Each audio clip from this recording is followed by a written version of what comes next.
안녕하세요. 보상행 공정한 손해사정 보상행 공손입니다. 오늘은 교통사고 단독사고로 자동차 운전자분께서 보상받을 수 있는 자동차 상해 특약에 대해서 한번 알아보려고 해요. 자, 그럼 오늘의 이야기 한번 알아볼까요?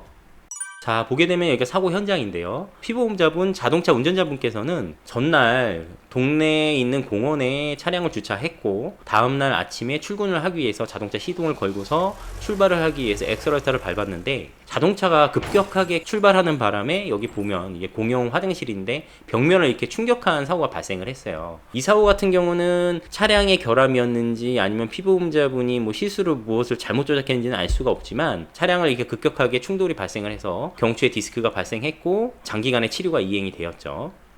피보험자분께서 이제 가입한 자동차 보험 이제 증권 내용인데요.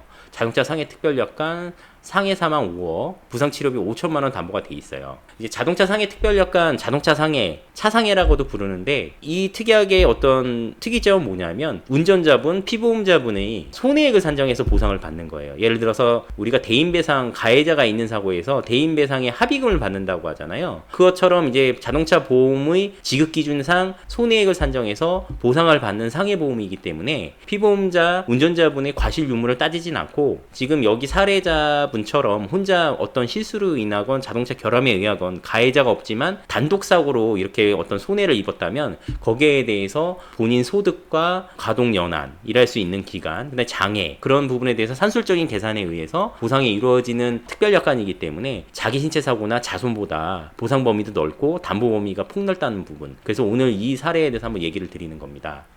자, 보게 되면 이분께서 경추 다발성 추간판 탈출증 진단이 됐고 사고로 인해서 뭐 이렇게 연관성이 있다 이런 내용의 진단서 주치의가 썼고요. 그 다음에 판독지 내용을 봤을 때도 퇴행성 부분은 당연히 있는 부분이지만 사고로 인해서 발현이 됐고 여기에 대한 경추 디스크에 대해서 판독 소견이 있는데 중요한 거는 여기에 또 이제 흉추 1, 2번 사이의 디스크에 대해서도 얘기가 나와 있어요. 이 부분은 뭐냐면은 그만큼 충격이 컸다는 거죠. 경추, 목 부위랑 요추, 허리 부분은 퇴행성 질환으로 인해서 경미한 사고에 의해서도 디스크의 증상이 발현되는 경우는 있지만 흉추 부분은 그 해부학적 생리적 특성상 디스크에 대한 소견이라든가 관찰되는 문제가 잘 판단이라든가 소견이 나오진 않아요. 여기에 이렇게까지 나왔다는 거는 그만큼 교통사고의 충격이 컸다는 거죠. 사고 현장을 봤을 때 이 본네트가 들릴 정도의 충격이었다면 피보험자, 운전자분에게 엄청난 데미지가 전달됐을 거라고 보여지는 사고고요.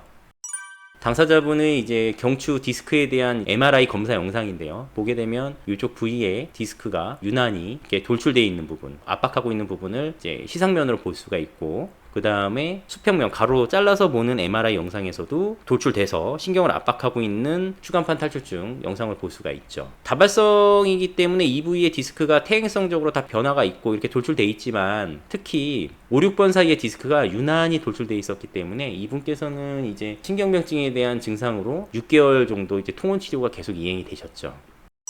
후유장애, 맥브라이드 노동력 상실률 배상의학적인 평가가 이루어졌고요. 자동차 상해 특별약관은 이제 보상을 받으려면 자동차 보험 지급 기준상 배상의학적인 평가가 이루어지고 거기에 대한 손해액이 산출돼요. 그래서 꼭 감정을 받아서 이렇게 관여도 30%, 그 다음에 뭐 한시장이 뭐 5년이다, 뭐 노동력 상실률 이런 게 다 나와야 되거든요. 그래서 이분께서도 보험사로부터 손해액에 합당한 보험금 보상을 받아야 되기 때문에 경추 추간판 탈출증에 대한 사고 관여도와 이제 한시장의 맥브라이드 노동력 상실률 감정을 받았죠.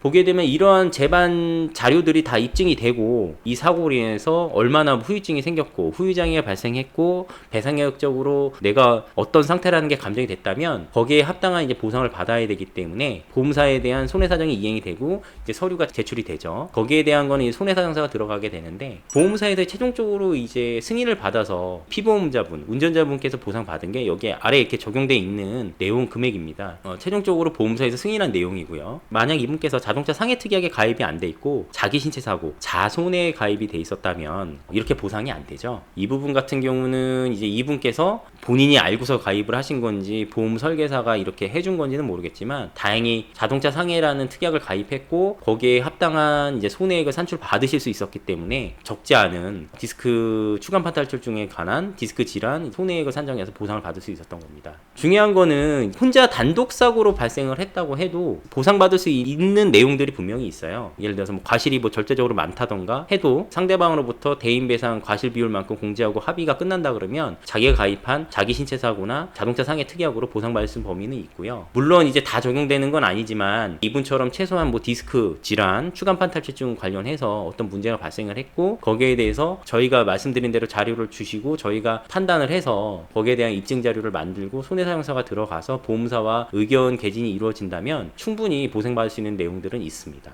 그렇기 때문에 사고가 크게 나셨고 내가 몸이 정말 안 좋다, 그리고 어떤 정밀 검사가 이루어졌다면 거기에 대해서 그냥 지나치지 마시고 정당한 보상이 무엇이 있는지 한번 확인해 보시는 것도 좋겠죠. 이분께서도 그런 상황에서 저희한테 문의를 하셔서 자동차 상해에 이런 담보가 있는 걸 확인하셨고 상태가 계속 안 좋아서 치료받고 있는 걸 확인을 했고 그 다음에 사고의 크기를 확인해서 외상 디오도나 한시장이 적용이 가능하겠다는 걸 판단 후에 처리를 해드렸던 부분이기 때문에 피보험자분께서는 굉장히 흡족해 하셨고, 또 중요한 거는 이분께서는 생계 문제가 있으셔서 병원에 입원을 하루도 못 하셨어요. 그런 상황에서 이렇게 보상을 받았다는 부분 내에서 굉장히 큰 만족감을 느끼셨고 기뻐했던 모습이 남았던 그런 사례였습니다. 오늘의 영상이 마음에 드셨다면은 좋아요, 구독을 좀 해주시면 감사하겠고요. 앞으로도 보상과 어떤 사건 사고에서 놓칠 수 있는 부분들, 그런 부분들을 쟁점 사항으로서 알려드릴 수 있는 좋은 영상 계속 올리도록 하겠습니다. 오늘의 보상인 공손 영상 여기서 마치겠습니다. 감사합니다.